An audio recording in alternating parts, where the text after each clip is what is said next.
ስለዚህ ወጣቶች ይህንን መልካም አጋጣሚ ተጠቅመው ተምረው ሰልጥነው የስራ ባለቤት መሆን ይችላሉ ማለት ነው።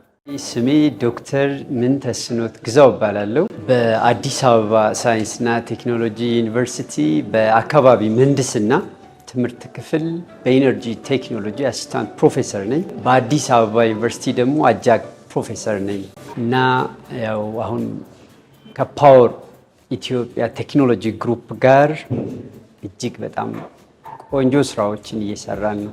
በሀገራችን አለ የሚባል እጅግ ቆንጆ ተቋም ነው።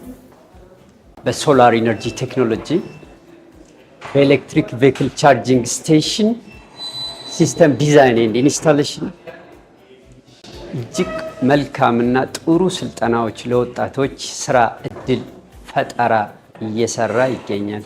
ስለዚህ ወጣቶች ይህንን መልካም አጋጣሚ ተጠቅመው ተምረው ሰልጥነው የስራ ባለቤት መሆን ይችላሉ ማለት ነው።